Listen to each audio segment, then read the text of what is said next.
자, 이번 지방선거에서 김포일 선거구 고촌 사후 풍무에서 당선되신 국민의힘 홍원길 도의원 만나보겠습니다. 반갑습니다. 네, 안녕하세요. 반갑습니다. 네, 반갑습니다. 네.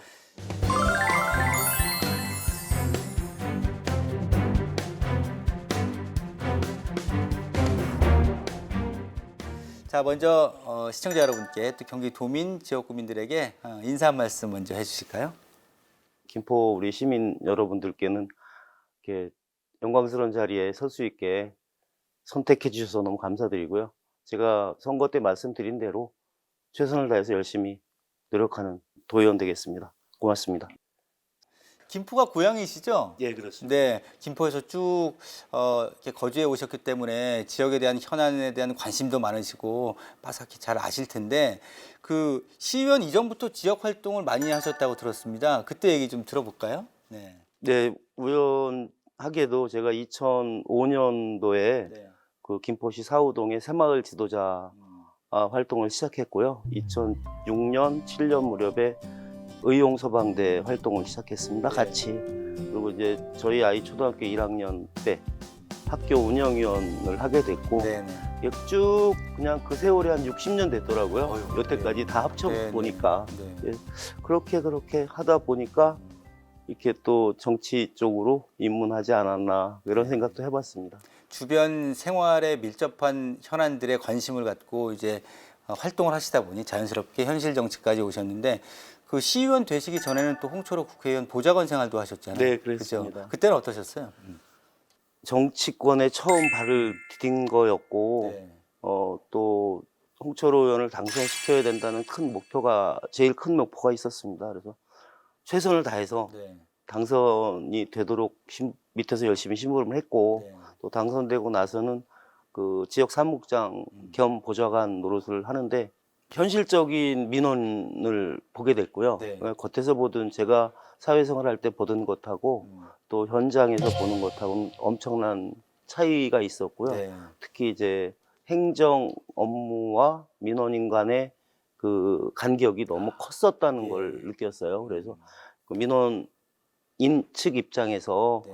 또 행정을 같이 하는 게 맞지 않나. 우리 공직자분들하고 여러 차례 현장도 많이 가보고 네. 또 대화도 많이 하고 하여튼 많은 걸 느끼고 배웠던 세월이었던 것 같습니다. 예. 네. 자, 그렇게 하시고 이제 시의원으로 도전하셔서 당선되셨고 또 4년 그렇게 보내셨잖아요. 네. 네. 시의원으로서의 어떤 활동은 좀 어떠셨습니까? 저는 운이 좋게도 네. 전반기는 도시환경위원을 했고요. 네. 거기서 이제 부위원장을 했습니다. 그리고 후반기에는 행정복지위원회 위원장을 하게 됐어요. 네. 그래서 시정 전반을 깊게는 아니지만 고루 경험할 수 있는 아주 좋은 기회였던 것 같습니다. 예. 시의원 활동하실 때 그 김포의 여러 현안 가운데 그 학교 문제, 고교 평준화 문제가 일단 교육 현안 가운데 가장 지금 쟁점이 되고 있고 김포에서 그리고 학군 불균형 지금 중학교 졸업생들이 이제 근거리에 갈 수 있는 고등학교가 좀 부족한 상황이잖아요. 그렇습니다. 관련된 사안에 대해서 좀 어떻게 진행되고 있는지 말씀을 해주시면 좋을 것 같아요. 네. 김포시 인구가 급격히 늘었어요. 네. 그것도 도시화되면서 그 학교는 그대로 있고 또 학령 인구는 급격히 늘고 네. 이러다 보니까 지금 제가 이제 조사한 자료에 의하면 지금 현재 중학교 3학년 우리 학생들이 고등학교에 입학할 시점이 이제 내년이죠. 네. 550명 정도가 갈 교실이 없습니다. 네. 그리고 지금 현재 초등학교 1학년 학생들은 한 1,700명 정도가 갈 교실이 없어요. 이 문제가 뭐냐면 10여 년 전에 이제 초등학교 증축을 시작했어요. 네네. 그 아이들이 중학교 되는 시점에 중학교 증축을 시작했고 그 아이들이 지금 이제 고등학교 가는 시점에 다시 고등학교 증축 얘기가 나오고 있고 네. 현실화될 수밖에 없는 상황이에요. 네. 그거를 해결하기 위해서는 정치권에 있는 분들이 여야 가르지 말고 최소한 10년 계획, 최소한 50년 계획을 세워놔야지. 김포가 인구가 지금 현재 50만이 넘었는데 네. 70만 이상을 지금 보고 있지 않습니까? 네. 2030 계획에. 네. 그렇다고 보면 학교 계획이 없이 도시화만 된다면 우리 교통 문제, 교육 문제는 해결은 누가 할 거냐 이거죠. 그 해결을 하기 위한 당사자가 선출직 공직자들이다. 저는 이렇게 생각하고 있습니다. 예, 예. 이게 장기적으로는 결국 이제 고교 평준화 문제도 있는데 예, 이게 김포의 그렇습니다. 초미의 관심사인데 그 학부모님들의 이게 장단점이 분명히 있을 텐데요. 네, 그렇습니다. 고교 평준화의 도입 시기에 대해서도 궁금해하시는 분들이 많고 이것이 과연 가능할지 이게 사실은 고교 평준화도 학교의 그 수급과 관련해서 아주 밀접한 관계가 있잖아요. 그렇습니다. 좀 어떻게 보세요? 그러니까 제가 제일 강조했던 부분이 그겁니다. 평준화에 대한 장단점은 차치하고라도 네네네. 교실이 아이들이 갈 있어야. 교실이 있어야지 네. 평준화가 논의되는 거지. 제 개인적인 생각은 그렇습니다. 평준화 2024년도에 논의할 때도 현실을 가지고 현실을 학부모님들이 인지하신 상태에서 평준화에 대한 여론이라든지 취합이 돼야 된다고 보고 그 전제 조건으로 학교 교실이 저는 있어야 된다고 생각하는 네, 겁니다. 그래서 그 김포시청하고 교육청하고 네. 이제 그 협의체를 하나 만들자. 그래서 이 선출직 공직자들하고 해서 협의체를 만들어서 어떻게 대책을 세울 것이며 어떻게 학교를 개교를 할 건지 연구하는 모임을 하나 만들자. 네네. 지금 그렇게 제안해 놓은 상태고 준비하고 있습니다. 네. 학교의 수급이 맞아야만 고교 평준화 얘기도 좀 제대로 논의 선상에 올릴 수가 있다. 네. 권역 자체도 지금 네네. 고민하고 있지 않습니까? 그러니까요. 1권역이냐 2권역으로 나눌 거냐 아니면 3개의 권역으로 나눌 거냐를 지금 고민하고 계신 상황이라서 이 상황이 아직은 맞지 않다. 제 개인적인 네, 생각입니다. 비교적 뭐 합리적인 말씀을 해주신 것 같고요. 급격한 인구 유입으로 인해서 드나들 때 너무 힘들어하시는 분들이 많거든요. 참 이 교통 문제도 해결을 잘해야 될 텐데 이제 도의원이 되셨으니까 좀 더 역할을 많이 하셔야 될 것 같습니다. 어떠세요?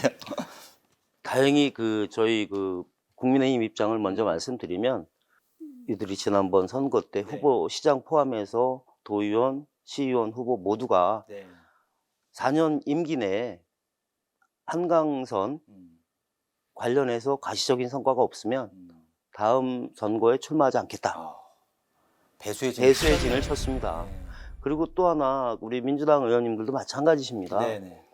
아까 전제에 말씀드렸다시피 교통 교육의 문제에서는 저는 여야가 있을 당이 수가 없죠. 여야가 저는 있으면 안 된다고 생각하고 그렇지. 예. 또 마찬가지로 민주당 의원님들도 생각이 저는 같다고 생각합니다. 네, 그래서 네. 가시적인 성과가 있을 거라고 믿고 네. 또 제 역할이 주어진다면 최선을 다해서 그 역할을 할 수 있도록 노력하겠습니다.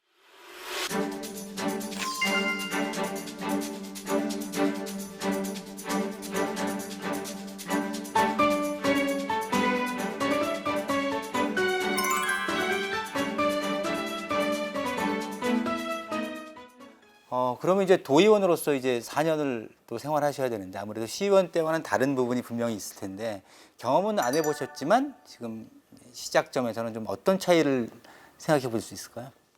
제가 가지고 있는 생각을 말씀드리면 시의원은 정해진 예산을 가지고 살림을 네. 했던 거잖아요. 네네. 어떻게 쓸 건가, 어떻게 아낄 건가, 또 등등등등을 고민했다고 보면 도의원은 물론 이제 크게 보면 도의회에서도 그렇게 하겠지만 네네. 또 지역이 있으니까 예. 지역 시의원 하는 동안에 지역에 예산이 부족해서 못하는 사업들이 종종 있었습니다. 네. 그래서 제가 그 역할을 좀 충실히 해보려고 합니다. 제가 선거할 때 보셨겠지만 돈이다, 예산이다 이게 늘 시민들하고 얘기를 했었거든요. 그래서 그 역할을 좀 해보고 싶습니다. 네네. 근데 참 듣기에는 아주 시원한 얘기인데 정치인의 입에서는 돈이라는 단어를 쓰기가 쉽지 않을 텐데 아주 솔직하게 경기도 예산을 김포로 그 돈을 가져오겠다 이렇게 말씀하셔서 거기에 좀 흔히 말해 꽂히시는 분들이 좀 적지 않으셨던 것 같아요. 약간의 어떤 그런 부분들이 홍원길 의원의 정치 스타일이 아닌가라는 생각이 좀 들었거든요. 어떠십니까? 예. 좋게 봐주셔서 감사하고요.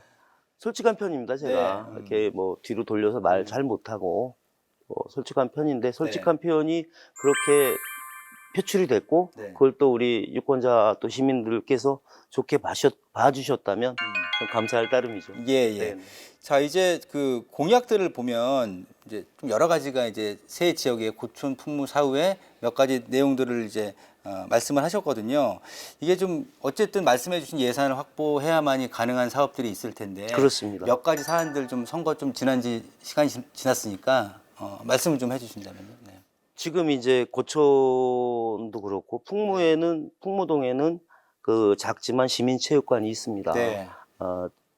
지하에는 수영장이 있고 배드민턴 하시고 모여서 이렇게 같이 토론할 수 있는 네. 공간이 있습니다. 근데 사후동에는 없습니다. 그래 마침 이제 풍무역세권이라고 요번에 네. 이제 명칭은 되어 있지만 그 전체가 사후동이거든요. 네. 그래서 그 지역 내에 체육관하고 도서관을 계획하고 있습니다. 네. 그 고촌에는 이제 열린문화공간 해가지고 우리 그 아라말이나요 얼마나 아름다운 네. 공간이 있습니까? 그래서 거기를 문화체육 공간으로 쓸 수 있도록 한번 그 구상한 대로 열심히 한번 해보려고 합니다. 예, 예. 지역의 변화가 좀 느껴질 수 있도록 아마 많은 분들이 기대를 하시리라 생각이 되고요. 그 김포시가 지금 도의원분이 4분이시잖아요. 네, 4명입니다. 아마 기존에도 좀 안면이 있으시고 이렇게 교류를 하셨을 텐데 네. 이제 도의원 입성하시면 좀 더 이렇게 자주 만나시는 편이세요? 어떠십니까? 네, 저희는 너무 자주 만납니다. 네. 또 제 입장에서 너무 다행스럽게도 이제 선배이신 김시용 도의원이 국민의힘에 계시고 네. 또 재선 의원이신 이기영 도의원님이 계십니다. 네, 네. 이게 뭐 공적으로야 도의원님이고 선배 의원이시지만 사적으로는 함께 네. 같이 한 동네에서 같이 컸던 음. 의원님이라 네. 오세풍 의원하고 내이서 예. 아주 자주 뵙습니다. 자주 예. 만나서 또 현안 어떻게 할 건가 같이 고민하고 음. 그렇게 하고 있습니다. 그러시군요.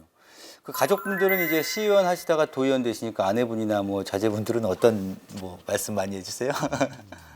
걱정이죠. 뭐 제 집사람 이제 건강 걱정 많이 하고요. 네. 또 아이들은 아직 어립니다. 제가 이제 큰 아이가 27, 네. 작은 아이가 다 20. 컸네요. 어리진 않은데요. 제 또래 제 친구들에 비하면 되게 한 6, 7년, 8년 정도 늦었는데 네. 아이들은 그냥 아버지가 하는 거 찬성하고 도와주고 뭐 그렇습니다. 자, 이제 앞으로 도의원으로서 새롭게 출발하시게 된 홍원길 의원의 4년의 의정 활동이 기대가 되는데 도의원으로서의 활동 계획과 다짐 다시 한번 끝으로 여기 정면 보시면서 말씀해 주시면 좋을 것 같습니다. 제 이름이 원길인데요. 앞에 시민이 원하는 길. 그래서 정말 시민이 원하는 길을 걷고 싶다는 게 제 꿈이었습니다. 경기도민, 김포시민을 위해서 최선을 다하겠습니다. 감사합니다.